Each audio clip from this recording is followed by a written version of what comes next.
नमस्कार, मैं हूं अनीशा। स्वागत है आपका जन प्रकाशन न्यूज में।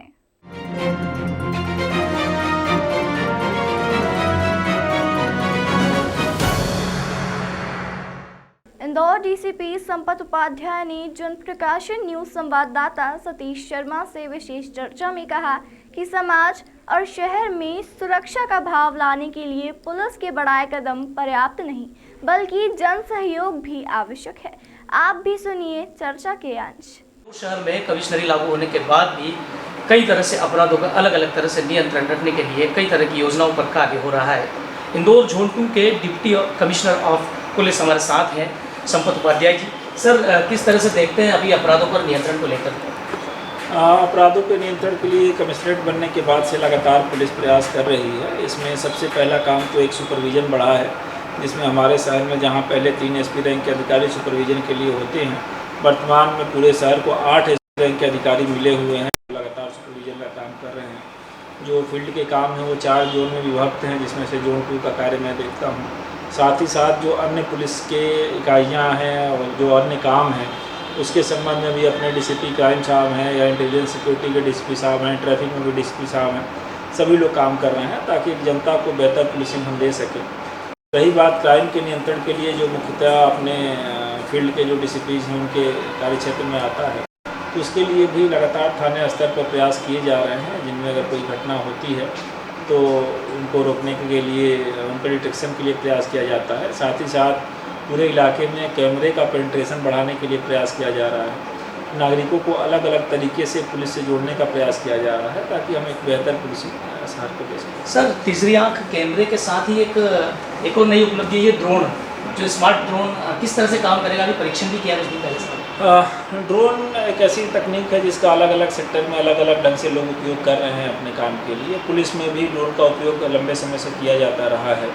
ज़्यादातर हम लोग पुलिस के ड्रोन का उपयोग जब कानून व्यवस्था का कोई रहता है या कोई बहुत बड़ा बंदोबस्त रहता है तो उस इलाके के सर्वे के लिए करते हैं, ताकि हम ऊपर से उस इलाके को देख सकें।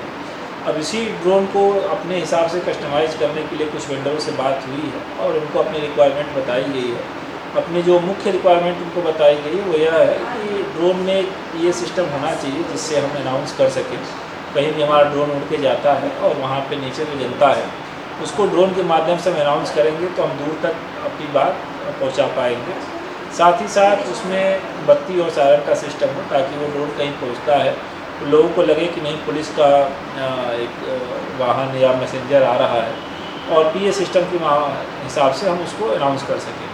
तो अभी ये काफ़ी कंसेप्चुअल फेज पे है और वेंडर उसको डेवलप करने का प्रयास कर रहे हैं। जैसे ही अगर डेवलप हो जाता है, जैसी हमारी उम्मीद है और वो परीक्षण में सफल होता है तो उसका उपयोग हम करेंगे। सर, अन्य पुलिस अधिकारियों के तुलना में आपका तरीका कुछ अलग है काम करने का। जैसे आप शादी वर्दी में कहीं भी पहुंच जाते हैं, पब की भी जांच करते हैं, क्या कहेंगे सर, कहाँ से इस तरह के आइडियाज़ और कितने फ़ायदे मिल रहे हैं इन चीज़ों से? पुलिस का काम एक टीम का काम होता है। अपने आरक्षक से लेकर अप टू सिटी लेवल तक सभी लोग अपने अपने दायित्वों का निर्वहन करते हैं। एक पुलिस का लीडर होने के नाते मेरा भी कर्तव्य बनता है कि मौके मौके पर मैं उनको गाइड करूँ। अपनी प्रेजेंस से कहीं न कहीं उनका मनोबल बढ़ता है। तो अक्सर कोई बड़ा लॉ एंड ऑर्डर हो तो मैं अपनी टीम के साथ रहने का प्रयास करता हूँ। चेकिंग वगैरह में भी भ्रमण करके उनसे बात किया जाता है, उनकी समस्याएं सुनी जाती हैं और क्या प्रैक्टिकली हम चीज़ें चेंज कर सकते हैं उसके बारे में बात की जाती है। ऐसे ही इंदौर की पुलिसिंग लेट नाइट तक चलती है। तो जब हमारे जवान 12 बजे रात तक, 1 बजे रात तक रहते हैं रोड पे मौजूद, चेकिंग के लिए हों या पब बार इत्यादि बंद कराने के लिए हों, तो ऐसी स्थिति में अक्सर मैं भी उनसे मिल के इन्हीं संबंध में उनको मनोबल बढ़ाने के लिए रहता हूँ कि भाई आप लोग जो काम कर रहे हैं उसको और मन लगा के करें और ठीक ढंग से करें। कोई कमियाँ दिखती हैं तो उसके बारे में बताया जाता है और अच्छा काम करते हैं तो उनको शाबाशी दी जाती है। सर, जोन 2 की बात की जाए तो इस क्षेत्र में एडवाइजरी कंपनियाँ अधिक है, साथ ही पब की तो बात आप कह रहे हैं, पब पे तो नियंत्रण भी हो रहा है। क्या कहेंगे सर, एडवाइजरी और पब एक बड़ा आपके यहाँ चुनौती कह सकते हैं इसे?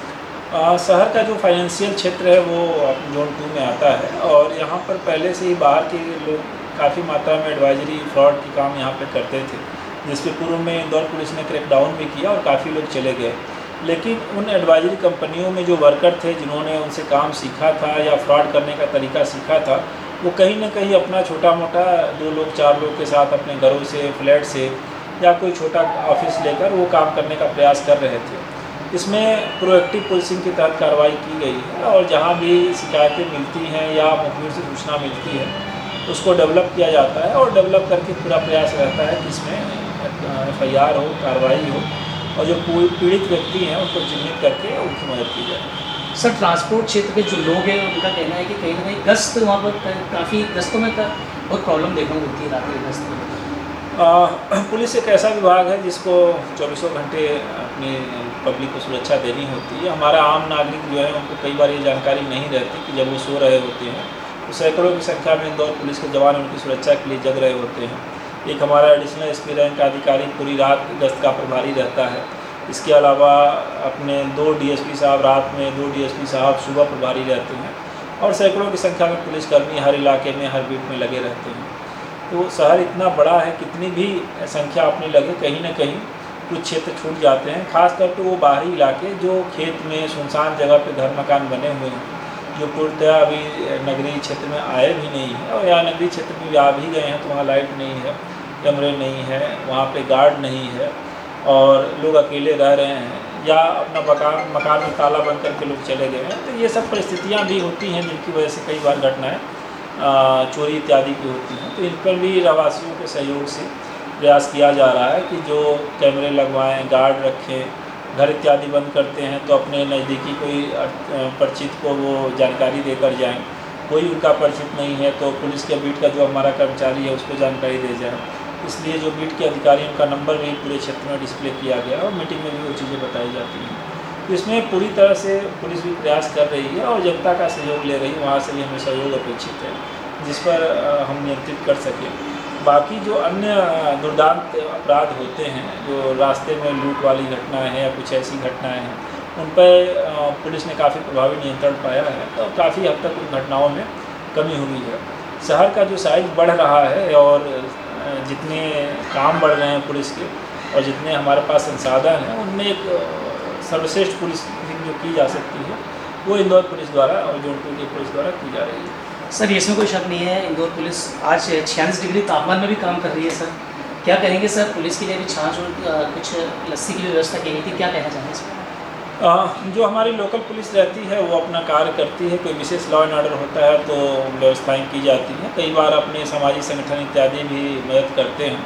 तो निश्चय ही जो आपका प्रश्न है उसी में उसका उत्तर छुपा हुआ है। हम गर्मी में अपने घरों में जब छुप जाते हैं, रात में हम सोते हैं तो भी पुलिस जगती है। अभी हाल में ही ईद का त्यौहार बीता है, उससे पहले कुछ दिन पहले होली का त्यौहार बीता था।